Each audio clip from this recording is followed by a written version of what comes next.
Kita sudah sampai kepada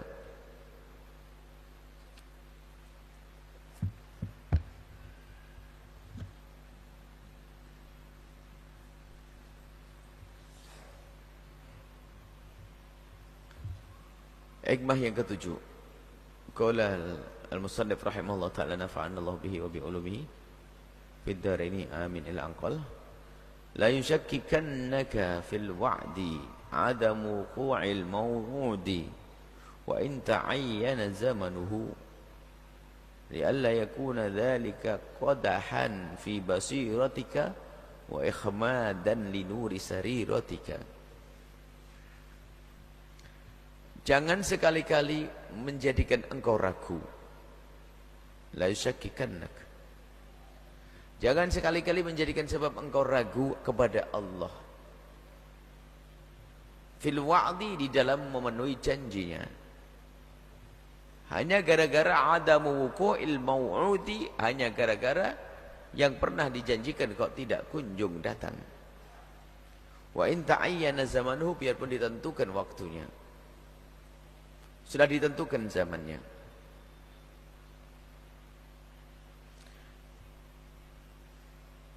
Jangan sekali-kali ini meragu di dalam berdoa, ini termasuk tanda tidak akan dikabul doanya. Kalau engkau menyembah Allah, disebut dalam hadis wa antum muqinuna bil ijabati, yakin Allah akan kabul.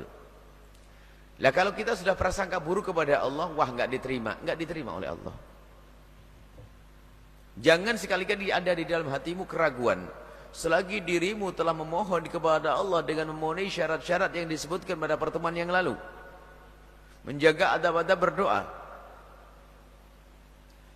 Maka jika dirimu sudah mengamalkan doa seperti itu, sesuai dengan bimbingan baginda Nabi sallallahu alaihi wasallam, maka mestinya jawabannya adalah engkau mendapatkan tersebut. Karena ud'uni astajib lakum. Engkau memohon kepadaku, akan aku beri. Kemudian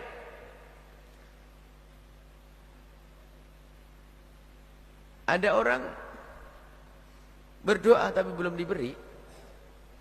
Kan Allah berjanji akan memberi. Dan dia sesudah memenuhi tugas-tugas dalam berdoa. Kalau ada berdoa yang tidak memenuhi syarat berdoa, mintanya enggak sadar, lah itu ya enggak dikabul, ya jelas. Sangat pantas tidak dikabul. Wong dia mintanya kepada Allah, tapi dia tidak menghadap kepada Allah dengan hatinya. Ini sekarang ada orang yang sudah serius, benar, sholat yang benar, mengikuti baginda Nabi sallallahu alaihi wasallam, tapi pun demikian ibadahnya sudah benar, tapi dia tidak dipenuhi urusan yang lainnya, urusan dunianya, urusan rezekinya. Maka jika engkau termasuk orang yang jenis ini, biarpun ibadahmu sudah benar, maka setelah itu jangan sampai engkau meragukan Allah tentang kemampuan Allah di dalam mengabul doa-doa kita. Allah Maha Pemurah. Sangat mudah bagi Allah untuk mengabul doa semua dari hambanya. Jadi kemarin asalkan kita berdoa memenuhi syarat, yang pertama adalah syarat kesadaran kalau kita mohon kepada Allah. Kalau kita orang yang memerlukan kepada Allah Subhanahu wa taala. Dibahas. Kalau doa jangan doa ngelantur, doa sadar. Doa yang disadari kalau dia memohon kepada Allah Subhanahu wa taala. Termasuk di antara juga ada makanan-makanan yang halal, jangan sampai makanan-makanan yang haram.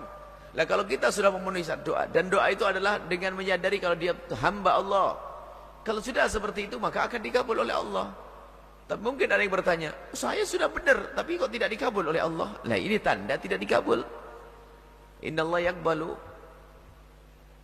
du'a 'abdihi ma lam ya'jal. Innallaha yastajibu du'a 'abdihi ma lam ya'jal. Allah akan mengabul doa hambanya asalkan jangan buru-buru. Buru-buru itu begini. Aku sudah sholat berkali-kali belum dapat rezeki. Sholat duha 220 tahun sudah, tetap saja melarat. Nah ini tidak dibenarkan yang demikian itu. Berarti buru-buru menduga Allah enggak mampu memberikan. Baik. Yang jelas jika dirimu telah memenuhi syarat berdoa, maka engkau akan mendapatkan janji Allah. Jika ternyata kok tidak ditemukan janji Allah saat ini, maka ketahuilah hidupmu bukan hanya di dunia ini. Di dunia ini hanya sekelumit dari kehidupanmu yang sesungguhnya. Maka kemarin sudah disebutkan bahwasanya doa itu ada yang dikabul oleh Allah langsung sesuai dengan keinginannya di dunia. Ada yang diberi Allah di dunia tapi tidak seperti yang dia minta, akan tapi diberi oleh Allah lebih besar lagi. Dan yang ketiga adalah doa akan ditabungkan oleh Allah nanti di akhirat. Jadi kalau anda berdoa, sudahlah, serahkan doa mukhul ibadati. Doa adalah saripati ibadah. Dan doa adalah ibadah. Dan doa adalah tujuan, bukan sarana, prasarana, bukan perantara. Doa adalah tujuan. Jadi kita berdoa dan tanpa mengharap apapun dari Allah. Nah, kalau sudah orang doanya semacam ini, berarti kan layak untuk doa karena Allah. Doanya benar-benar karena Allah. Dengan syarat-syaratnya, maka jawabannya adalah dia mendapatkan balasan doa, pengkabulan doa dari Allah. Tapi kalau ternyata doanya saja, ternyata secara zahir tetap tidak dikabul doanya, maka ingat, la syakkikannak. Jangan menjadikan itu ragu. Keterlambatan Allah dalam mengkabulmu adalah jangan dianggap itu sebab Allah tidak mampu. Itu karena ada hikmah di balik ini semua. Dan bagi orang yang beriman ngerti kalau doa itu kalau tidak dikabul saat ada dikabul di dunia, ada dikabul spontan, ada dikabul tertunda, ada dikabul oleh Allah tapi dengan bentuk yang berbeda. Memohon kepada Allah minta warna merah, ini ngatur Allah.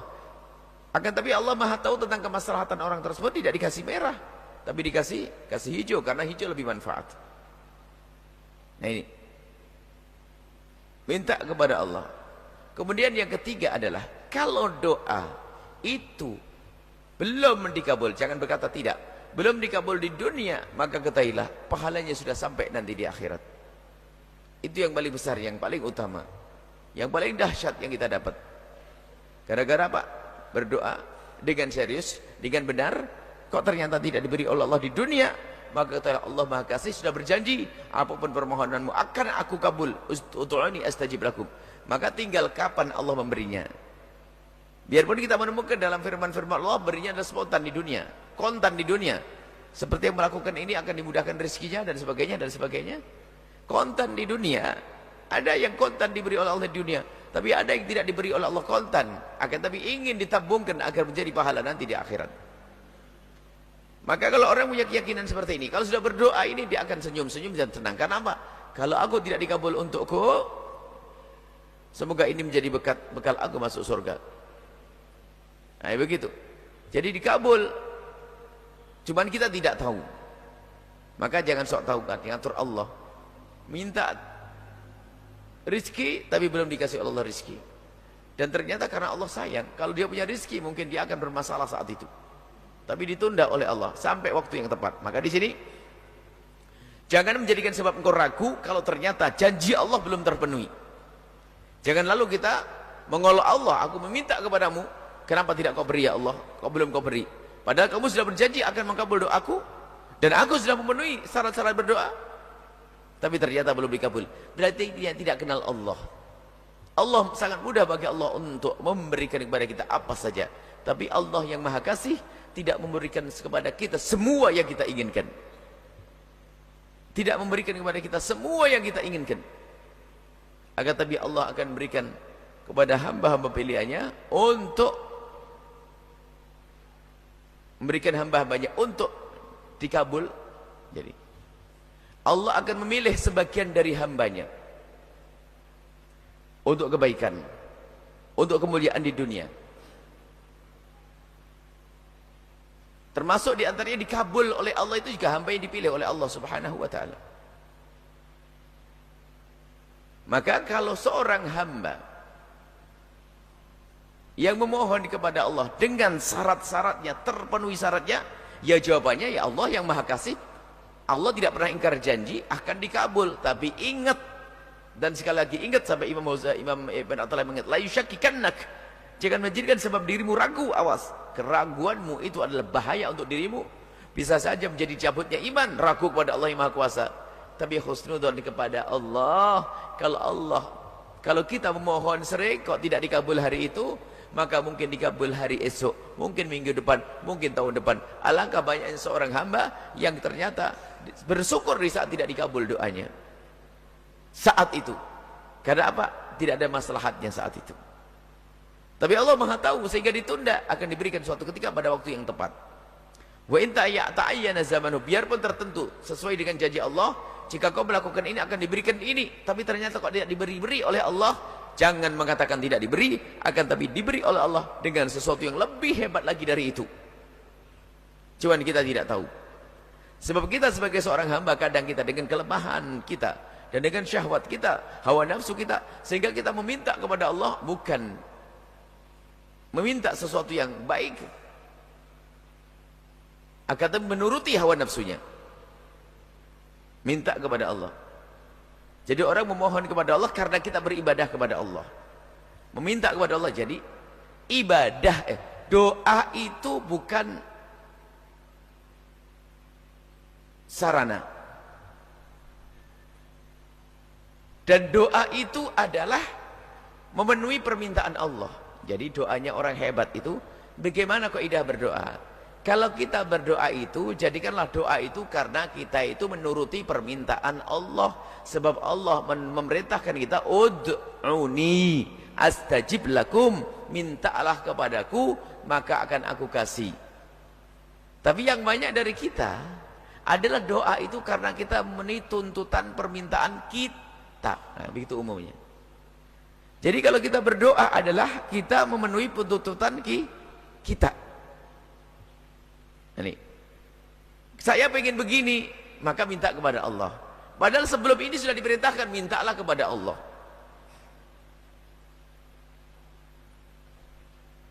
Nabi itu adalah pemberi, orang yang paling mulia, diberi hidayah oleh Allah, diberi banyak hal oleh Allah. Tapi ternyata Nabi masih meminta kepada Allah sesuatu yang sudah diberi oleh Allah. Hidayah apakah tidak ada pada Nabi? Ada, Nabi punya hidayah, diberi Allah hidayah. Tapi Nabi masih tetap minta Allah, mahdina, ya Allah berikan kepadaku hidayah. Jadi doa ini bagi kekasih Allah, doa ini adalah saripati ibadah, dan diyakini doa adalah kewajibanku. Bukan doa ini adalah karena tuntutan hawa nafsuku, tapi aku berdoa karena diperintahkan oleh Allah. Maka banyaklah berdoa. Sehingga kalau orang sampai kepada pemahaman yang semacam ini, sudah tidak penting apakah aku dibalas oleh Allah atau tidak, dibalas oleh atau tidak. Yang penting aku menjalankan tugas berdoa. Setelah itu terserah Allah mau kasih atau tidak. Dan ingat, Allah pun tidak pernah ingkar janji satu sisi. Dari sisi kita sebagai seorang hamba, berdoalah. Dan jadikan doa ini adalah tujuanmu ibadah. Tujuan, bukan sarana ibadah. Ibadah, doa adalah hakikat ibadah itu sendiri. Dan doa yang dilakukan seorang hamba, ini hendaknya karena memenuhi perintah Allah, ud'uni astajib lakum. Allah marah kalau kita tidak pernah minta kepada Allah, ini sombong. Tapi kalau kita minta kepada Allah, Allah senang. Ud'uni astajib lakum. Mintalah kepada Allah karena Allah meminta kita untuk meminta, untuk memohon.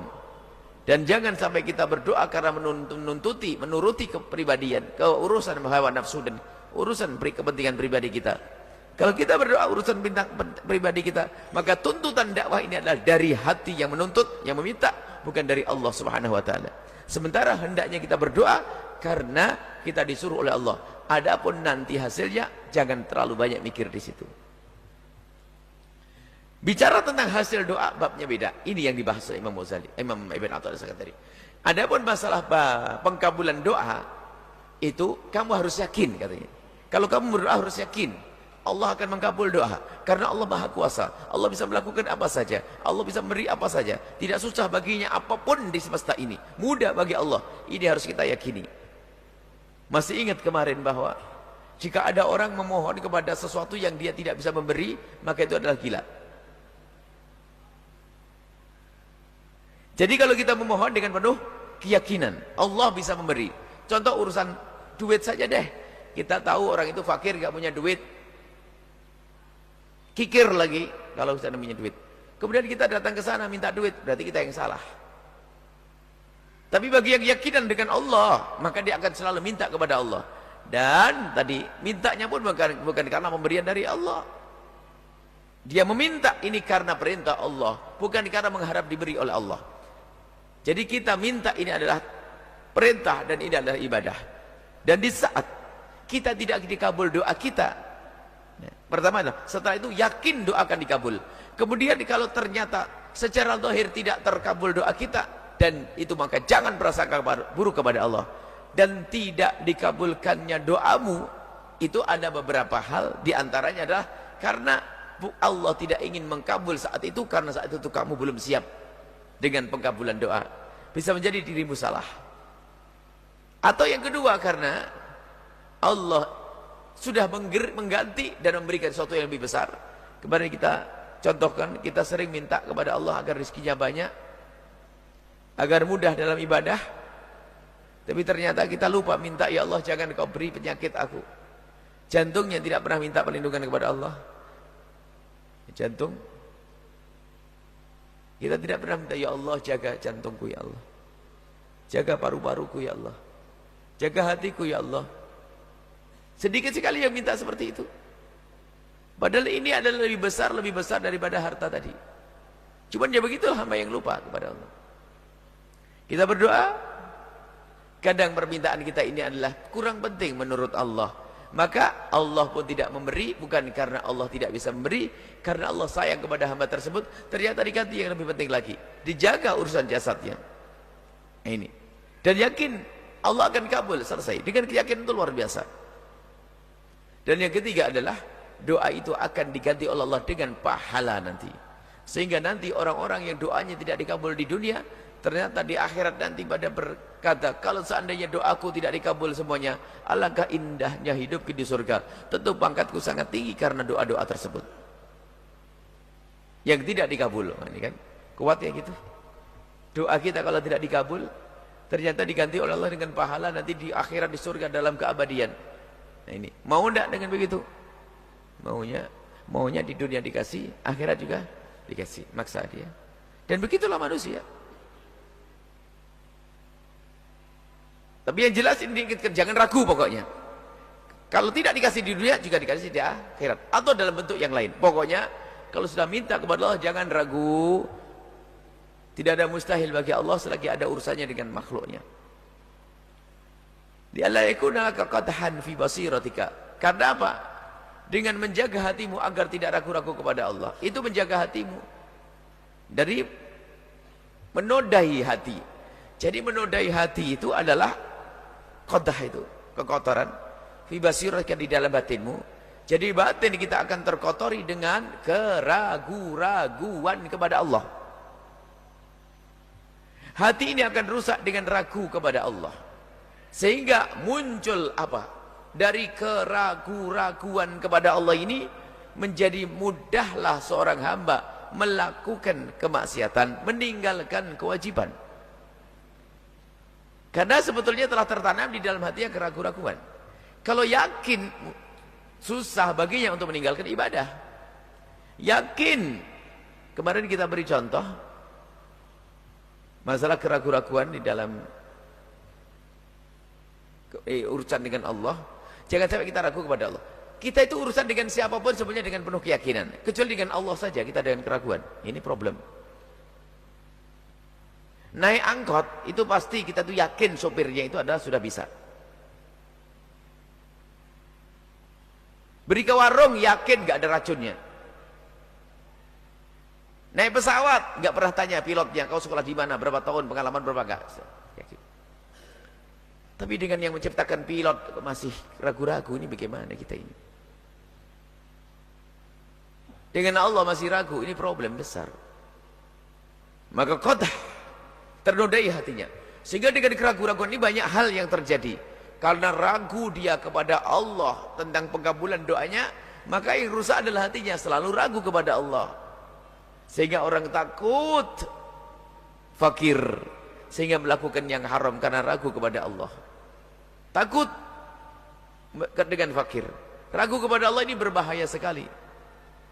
Sehingga karena dia tidak yakin dengan Allah, apa yang terjadi? Sedekah pun adalah bukan karena Allah, lebih sering disanjung manusia. Riak muncul di situ. Karena merasa tidak cukup dengan apa yang Allah berikan kepadanya nanti di akhirat. Atau mungkin dia kurang yakin tentang balasan dari akhirat. Kropos hatinya. Kelihatannya sholat, tapi sholatnya pengen dipandang manusia. Kropos hatinya. Keraguan-raguan. Dan lebih dari itu, lihat, keraguan-raguan ini menjadikan seorang hamba dengan Allah kurang ajar. Karena apa? Tidak yakin betul kalau Anda siksa nanti. Kalau yakin, anggap saja seperti yakinnya orang pergi ke pabrik kemarin itu. Kalau pergi orang kerja di sebuah pabrik apa saja nih. Jam 5 pagi sudah pabrik atau bekerja di sebuah kantor atau bekerja di, pokoknya pagi sudah berangkat, pagi terus setiap hari. Kenapa? Harapannya adalah nanti di akhir bulan dia mendapatkan gaji. Urusan gaji padahal. Bagaimana dengan Allah? Kok kita masih ragu-ragu dengan Allah Subhanahu wa taala? Nah, kalau ragu ini musibahnya banyak sekali. Wa ikhmadan linuri sariratika, dan keraguan-raguan akan kuasa Allah ini akan memadamkan batin kita. Kalau sudah batin kita itu padam, menjadi batin yang mati. Kalau sudah batin mati, susah mendengarkan nasihat, susah insyaf, susah melakukan kebaikan, susah meninggalkan kemaksiatan. Karena apa? Sudah mati hatinya. Mati hatinya, tidak rindu kepada kebaikan. Karena apa? Dia tidak yakin kepada Allah. Untuk apa aku melakukan sholat? 20 sholat duha. Apaan? 20 tahun saya sudah sholat duha masih saja melarat. Katanya bikin kaya. Apaan itu? Nah, ini karena apa? Dari keraguan kepada Allah Subhanahu wa taala. Maka menutup. Jangan sekali-kali Anda dalam berdoa ragu kepada Allah. Wa antum muqinuna bil ijabah. Yakin Allah akan kabul. Yakin Allah Maha kabul. Kemudian setelah itu Anda tata. Mungkin pekabulan tidak hari ini. Hari ini belum dikasih, mungkin minggu depan. Mungkin nanti 1 bulan ke depan. Atau mungkin 1 tahun. Atau mungkin tidak di dunia, tapi di akhirat. Maka doanya adalah indah dia. Doa adalah mukhul ibadah, saripati ibadah. Dan doanya adalah hanya memenuhi permintaan Allah, bukan memenuhi permintaan dirinya sendiri. Dan doanya adalah, itu adalah hakikat ibadah. La yusyakkikanna, jangan selalu kita ragu dengan Allah. Allah Maha Kuasa. Apa sih yang kau minta selama ini? Kecil bagi Allah. Apa yang kita minta saat ini? Minta rezeki, minta banyak, minta apa saja. Mudah Allah memberikannya. Bagi Allah adalah kecil, tapi ingat, ada sebagian permintaan yang belum dikabul oleh Allah, padahal kita yakin dan memenuhi syarat berdoa. Agar tapi Allah telah mengkabulnya karena kita tidak tahu saja. Allah mengkabulnya dengan bentuk yang berbeda. Allah akan mengkabulnya nanti di akhirat. Lah, pengkabulan di akhirat lebih dahsyat lagi. Ini saja, wallahu a'lam bissawab.